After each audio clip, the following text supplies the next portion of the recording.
Welcome to City of Churches. I'm Nick Vavis, and today I'm in Bayside, Queens to visit St. Robert Bellarmine Church. Then I'm taking you on a tour of the neighborhood. We got a lot to learn, I got a lot to see, so let's get right to it.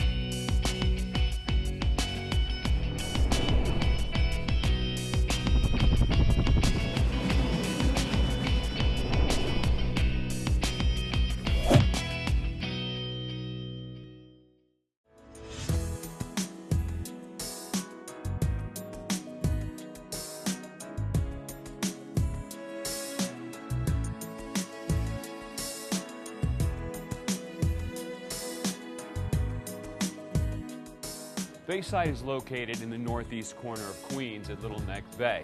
Now we're on the north shore of Long Island right now. Now this is one of several areas in Queens that you can't get to by subway, but you can take a bus from Flushing or this Bayside stop on the Long Island Railroad. Now the first station that was constructed here was the North Shore or the Flushing Railroad lines, and that was back in 1866. The current station was built in 1924, and that's the one that remains in use to this day.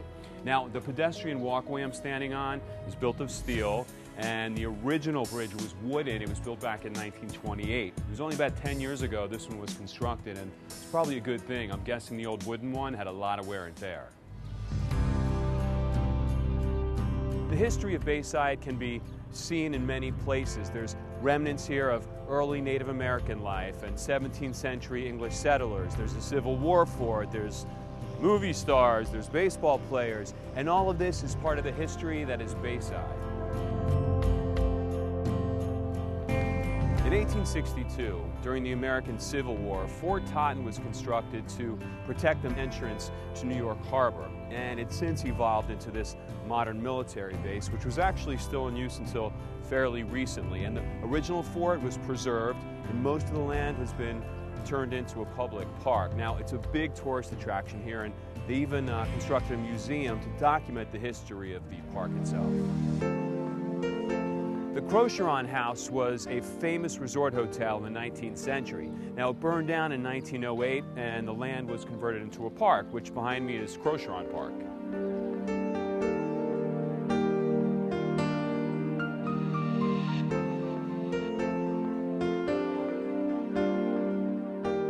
Baseball has always been the popular sport around here, probably because a lot of the major league players for the New York Mets have lived around here, including Tom Seaver, Nolan Ryan, and Jose Reyes.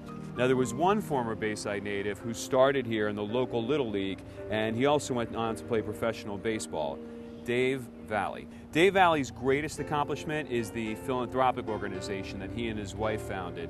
It's called Esperanza, and it helps the poor people in the Dominican Republic and in Haiti.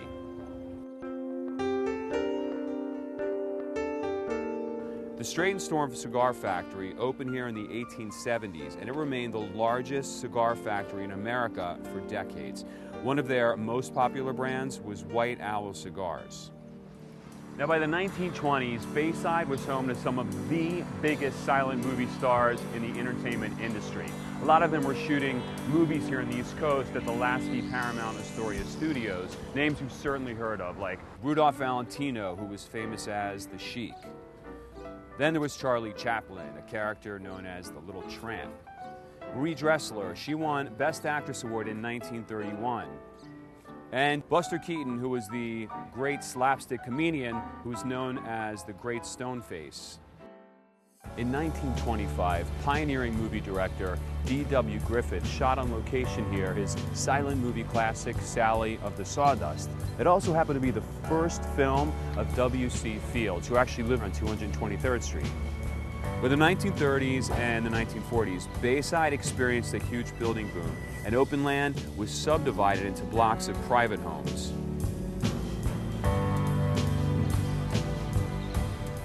Now, I'm here on the main thoroughfare through Bayside, Bell Boulevard.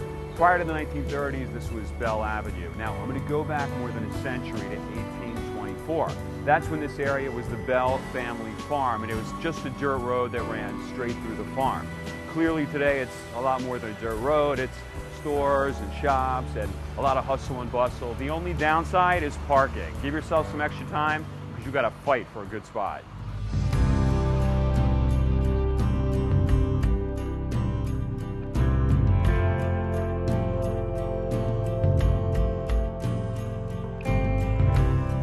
So I've arrived at St. Robert Bellarmine Church. Now, I just circled an entire block to get here. It's that large, with the rectory on this side, the parish school on the other, and the church itself takes up half the block. It's a little different from some of the other churches I've seen where there's these soaring bell towers. This one's a bit more modest, but it's vast. What I do like is the mosaic in the front with the angels. I think that's really cool. I notice there's like a glass enclosed structure or fixture on the side of the church, which I'm going to ask about as well. So Monsignor Garrity is waiting for us inside to take us on a tour. Let's head on in.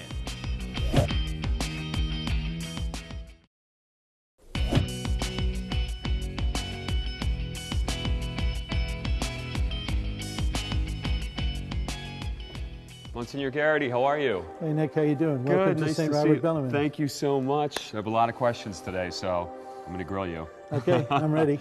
Well, the first thing before we start about the history of the church, there's a lot of light when I first walked in, which is the first thing I noticed. So I'm guessing a lot of that has to do with the stained glass. Yeah, you're right, Nick. Church we have of windows. Beautiful windows here. There's more windows, more glass than walls in this church, and it lets in so much beautiful light. I love the story of the kid who was asked, what's a saint? And he says, saints are what the light passes through. He was thinking of his church windows, where the light each comes through it. one tells a story, I understand. So if you want to start, maybe you can tell me about. Yeah, each one has a theme, and this window that we're closest to right here is the church and the elderly, which is a wonderful part of our community, the people who built this church and built so many churches in our diocese. So this window reflects on many of the saints who were in their senior years. St. Elizabeth, St. Anne, St. Joachim, so many of the saints who were really part of that great tradition in our Catholic community. And these are the original stained glass windows that came when the church was first built? Yes, they were built in this church when it was built in 1969. 1969, so right. It's somewhat modern. Right. What was on this site before the church was built? This used to be a golf course. Oh, really? This is one of the later parts of the development of Bayside, up near on Bell Boulevard, where the Long Island Railroad Station is. Mm-hmm. That's the older community, older parishes up there that are over 100 years old. But the parish goes back how far? To 1939. That was 1939. We built an original church, which has been converted. That original church was there until 1969, the first 30 years. Okay. It was too small. This community started to grow.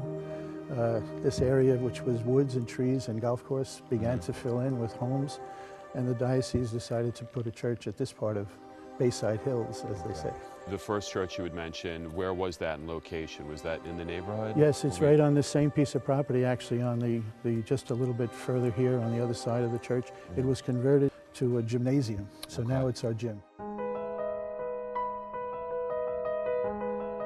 Architecturally speaking, as you said, it was somewhat modern. Was there any particular style that this was constructed in, as far as you know? I think it was a very contemporary, style for the 60s. It's very unusual that it has this raked floor, the tilted floor here, which the parishioners appreciate. And when they go to other churches, they say, I was sitting behind somebody, I couldn't see the altar. I'm used to being able to see the priest when I'm piercing. We actually saw something similar at St. Sebastian's in Woodside. Yeah, but they were a movie house first. Well, that's exactly it. It makes for great auditorium seating, so it's really not a bad seat in the house, which is nice. So it was a good idea. They tried it here too. And it's good for you too, yeah. I know. Baptismal font, tell me about that. It really is a beautiful Yes, this is our baptismal font. We do many baptisms here in the year. Our baptismal font was originally in another chapel, which I'll show you later. But this is a wonderful place. You can't tell me now. I can't tell you now because keep me hanging. Got to keep you in a little suspense. Okay. We got to get over there. Okay. But and then we have the oils, that little ambry, it's called. We're holding the special oils for baptism. Okay. And Holy Chrism and the oil of the sick. We're right behind it. Okay. I think this window is a very special one. Mary, the Mother of the Church, it shows the Blessed Mother with a beautiful picture of the international community, which we are here in Bayside at the present time. But in 1969, it showed the universality of the Church and the many different continents represented there. And up at the top, it has a reference to Vatican II, which closed in 1965, a very important council in the history of the church. And again, this is one of the few churches that's recent enough to have a window referring to that. And Pope Paul VI, who was the Pope when that council ended in 1965. And then, of course, to your left is the shrine or the statue of St. Robert Bellarmine, which I would love to hear you tell me about the history and about his life. Right.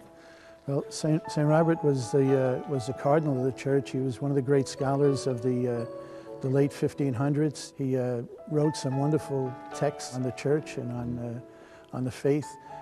He lived in a very controversial time because it was the century of the Protestant Reformation. He was part of what was referred to as the Catholic Reformation or the Counter-Reformation. And he was part of that, trying to lead the church to its own internal reforms. Somewhat tumultuous times then, I would think.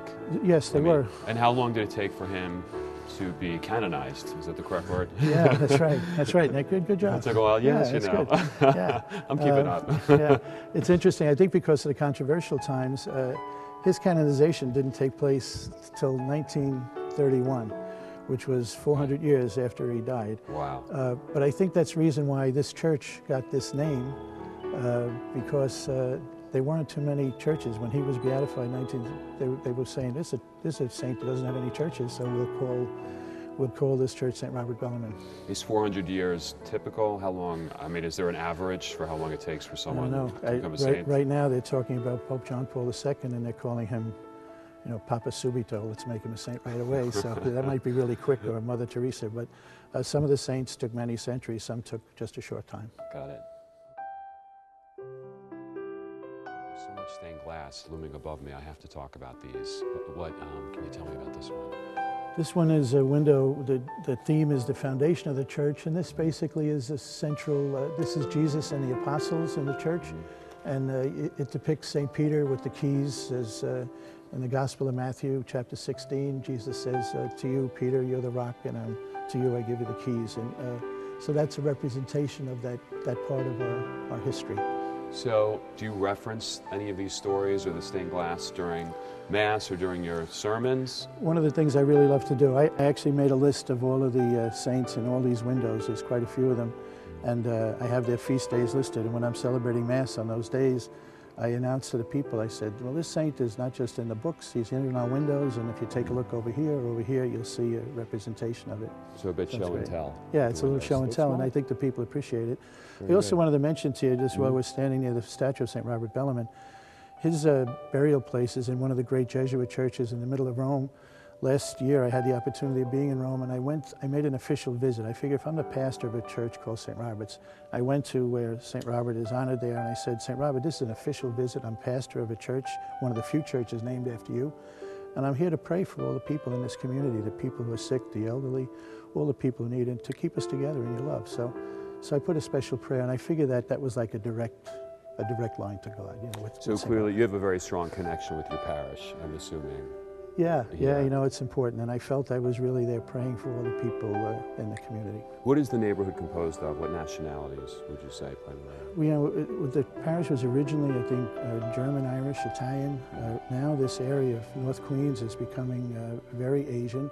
We have a very vibrant Korean community here. We have a very vibrant Filipino community here, very active. We have a Mass in Korean every Sunday. Oh, you do? Yes, we do. Do you perform that?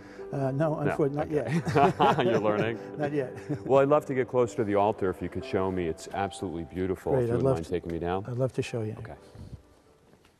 Now on the way, there were two windows which are American. And if you could tell me a bit about that. Right, like these windows, both of them, the church in colonial times, the Church in the United States, features some of the important people, saints, holy people who worked in establishing the Catholic faith in North America. St. Isaac Jogues, one of the North American martyrs, a Jesuit priest, Father Junipero Serra, who established so many of the mission churches in California.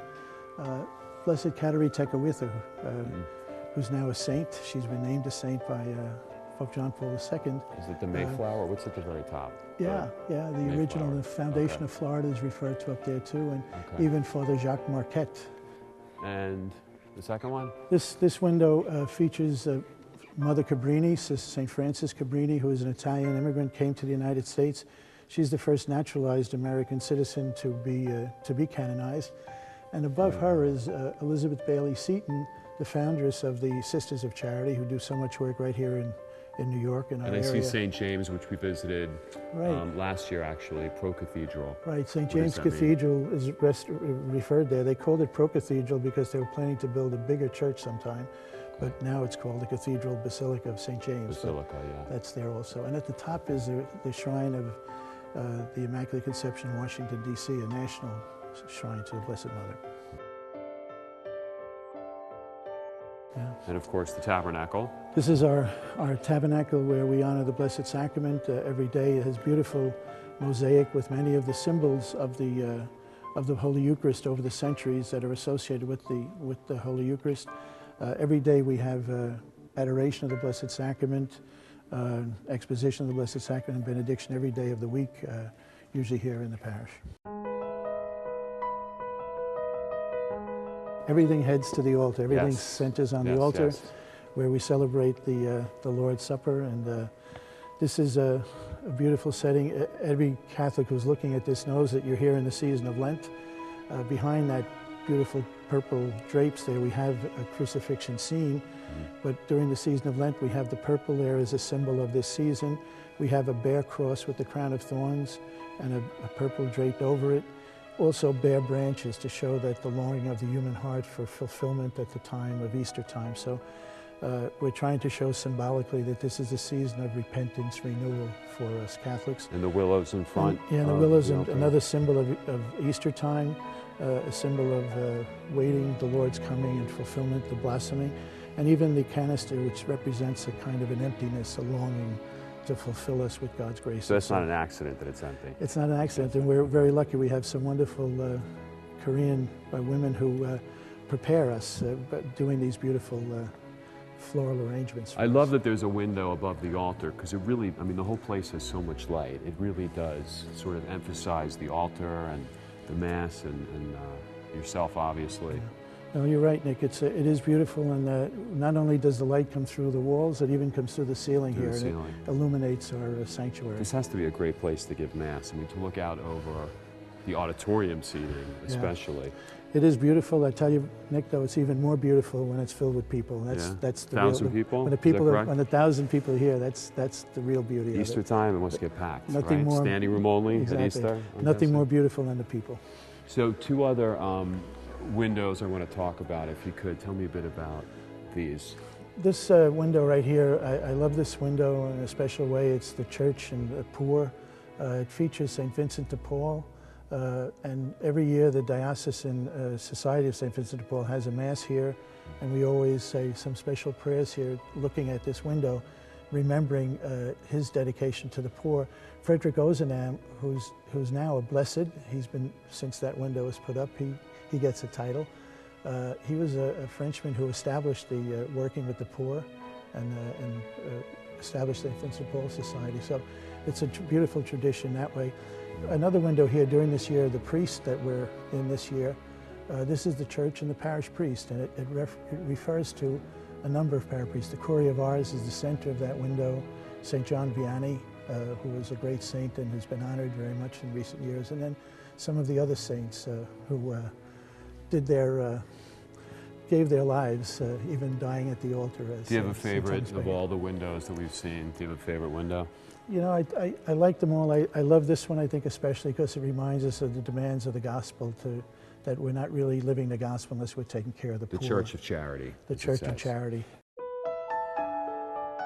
Of course, the statue of our Blessed Mother. Right, this is our special place of devotion to our Blessed Mother. In our Catholic tradition, we always have a place for devotion to our Blessed Mother, Mary, the Mother of Jesus. And this is a place, it's a place of prayer and devotion. Many of our parishioners come here and ask for the Blessed Mother to help them in their being good disciples of her Son. And it's a beautiful mosaic behind it as well. Yes, thank you. And that beautiful blue is a traditional color associated with Mary as well. So I'm looking just to the right. Straight in front of me is the confessional. Correct? Yeah, but not anymore. Oh, it's not anymore. It's not in use anymore. No, we have reconciliation rooms. Reconciliation rooms. Okay. And we have gone are the old days of the traditional. That's right. That's right. We have some open rooms in the back of church where we may be going a little while to see the baptismal Takes area. all the fun out of it. Yeah. So I'm looking up. I don't see a choir loft. Right. And I'm assuming This the is organ really our here musicians is- here. We have our organ and piano. Our choir sings in this area. You can see some of the sound equipment that they use for all of our masses on the weekend. So What this is is really. I'm sorry. What is up top with the choir? It's more seating up there. It's actually Oh. a seating area for when church is very crowded, we can have overflow crowd up The there. overflow from Easter, which is going to Yes. be very crowded. Okay, so it's time now for you to reveal. There's something you'd mentioned about the baptismal font, which you sort of kept me hanging on Right, about. And if you could take me there, show it to me, tell me about it. Sure. Well, our baptismal font is here in the main body of the church now, but there is an area in the back of the church where that originally had been, and that also has some beautiful windows.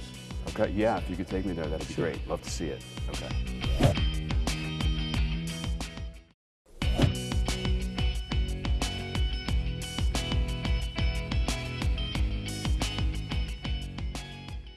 Well, Nick, you've had a chance to walk up to the back of our church here where we have our Chapel of St. Teresa. But before I get there, I'd like to point out this beautiful statue in honor of Our Lady of Antipolo. The Filipino community of our parish invites all the Filipinos of Brooklyn and Queens to come every May. We have a major celebration with a procession in the street in which they take part in. And the Latino community also has a beautiful picture here of Our Lady of Guadalupe, which is another part of that tradition which we honor. This places us in the place, the mystery from before when we were looking at the baptismal font. This was originally the place where the baptismal font was. When we moved it out into the center of the church, the statue of St. Teresa, the little flower, was donated. But this room is interesting because once again, the windows in St. Robert's tell an important story.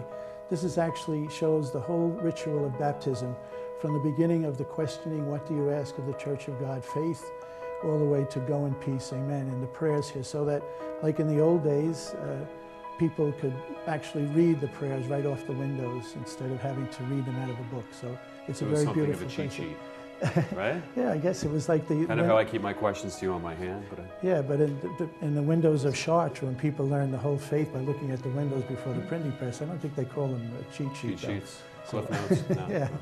Okay. And this is the statue of the little flower, St. Teresa, who's a place of honor. This is where we have exposition of the Blessed Sacrament every day. From the tabernacle inside, we bring the Lord and the Blessed Sacrament here for adoration, but the people use this area for that too. So. And the baptismal fonts, you said, well, it's no longer, is it?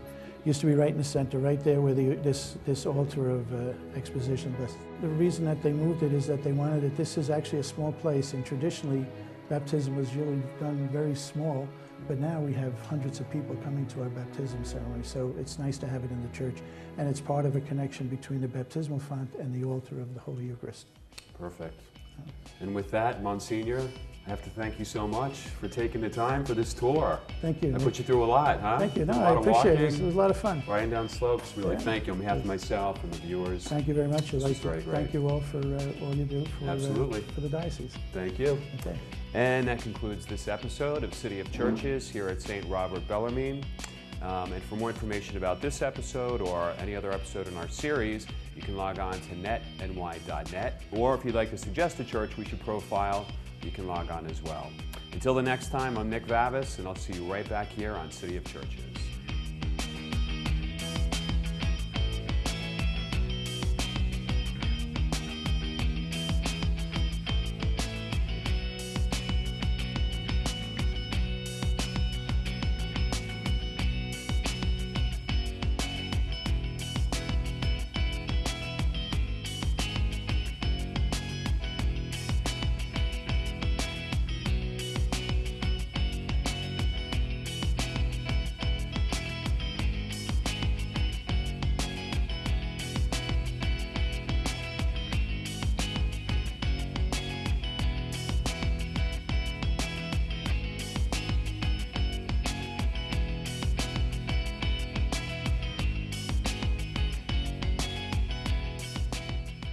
Hey guys, Nick Vavis here with City of Churches. On the next episode, you'll be joining me here at St. Barbara's in Bushwick.